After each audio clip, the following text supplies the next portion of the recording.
Uy, gulat ka, no? Pero, so, ayan, start tayo.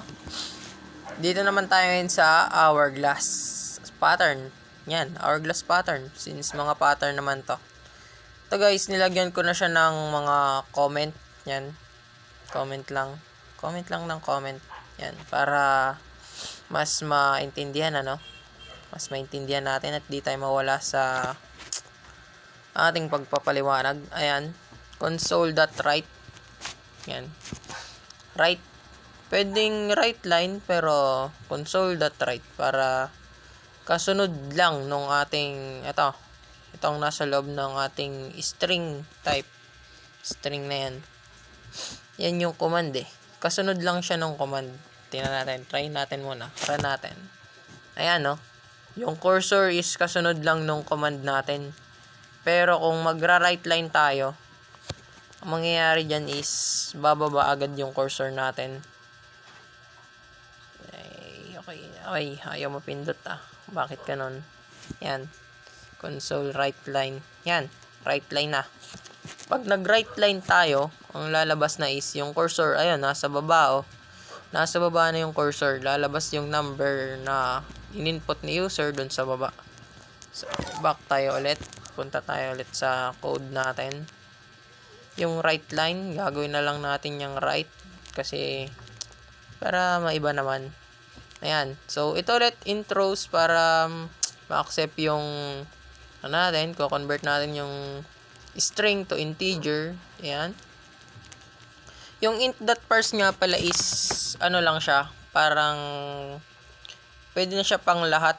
Kasi yung iba kasi nagamit sila ng convert to int 32 int something. Basta number yun. Yun. Marami silang ginagamit na ganun, kaso pag hindi tayo magaling magsaulo, ayan, nung mga ganung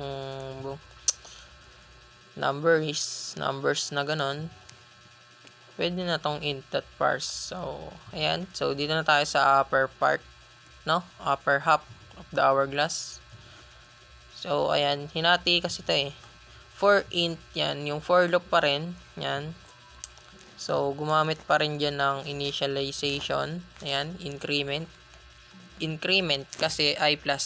Pero pag yan ay I-, yan ay decrement. Decrement yan. Magiging decrement. Ang pinakang dyan is iteration. Yan, iteration. Ito yung J ay iteration pa rin yan. Yan. Baka kasi tanongin nyo ko kung ano yung I at saka J. Yung I++ at J++ na yan ay iteration. So, ayan. Meron pa rin curly bracket. Kailangan yun sa code block natin. Ito yun. Nauna na dito is spaces since yun na nga. Para magkaroon ng spacing kada output ng asterisk. Stars. Kung baga asterisk, stars. So, kasi 5, 5 yung 2, yung yan, 5 stick. Yan, 5. 1, 2, 3, 4, 5. Stars nga, stars. Ayan. So, ayan. Condition para maglabas ng output na star. At ito naman ang condition para maglabas ng output na space. Console right line para move to the next line. Diba? English yan. Ibig sabihin, kung nandito yung cursor natin, pag kunwari, nag-output, ito, output. Yan.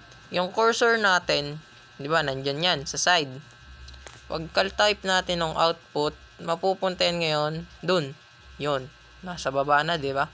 Yun, yung right line. Pero kung right lang, nandito pa rin yan. I-space lang yan. Kasi pag nag-space yan, ayan, itong kalalabasan space. So, back again. Balik tayo. Delete lang natin yung space na yan para hindi tayo magulo. Sunod naman is yung lower half of the hourglass. Ayan. Tayo dyan. Initialize ulit. Iteration. Ito na yung iteration ng decrement. Yan. I-. Yan. Sa print spaces ulit yan. Yan. Condition. Tapos nag-console write tayo, which is katabi lang yung cursor talaga.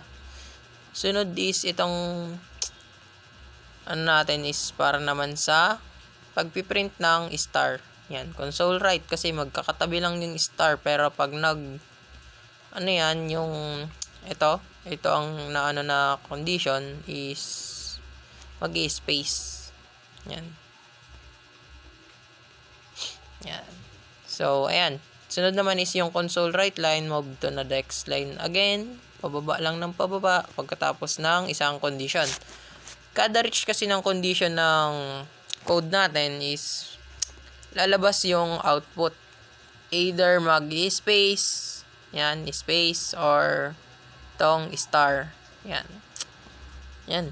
So, try natin. Start or run. Lalagay natin yung gusto nating number. Yan. 10. 10 lang para ano. Boom. O, di ba? Hourglass. Yan. So, ito yung sinasabi kanina na ano. Yan. Spaces kasi may space, oh. Kita nyo naman. Itong mga blank na to kasi kung tutuusin yan ay kung tatagdagin natin yung mga nakalagay na space. Yan. Itong mga space na to. Iba ang lalabas dyan pero ang mangyayari dyan is yun. Mawawala yung mga space. Magiging box na yon. Kasi nga kung walang spaces yan dito sa output natin, yan, itong spaces dito. Yan. Yan, spaces yan. Kasi may line yan eh. Imaginary lang yan eh. So, yan. Gets ba? Sana na-gets. And, try naman natin ngayon is, yun na nga. Tagtagin natin yung space kung anong mangyayari. Tagtagin natin yan. Space, yan. Tagtag natin. Try natin. In case na matagtag yung mga spaces, ayan, nagra-run pa rin. Kasi nga, kompleto pa rin yung code natin eh. Yan, 10 ulit. Kalalabasan niya is, yan. O, diba? Kasi nga, half lang yung ginawa natin doon. Ayan o, mapapansin nyo dyan. Upper half of the hourglass. Ibig sabihin, kalahati lang yun. Pero, pagka binalik natin yung mga spaces, yan, spaces na yan. Then, input ulit ng 10. Ayun. O, diba? Meaning, in case na wala yung spaces, iba na yung lalabas sa code natin. Yung output ng code natin is maiiba na. Hindi na kagaya nito. Kaya, importante pa rin na i-check natin kung tama ba yung pinaglalagay natin. Kasi nga, in case na may mali tayong isa, mali na yan lahat.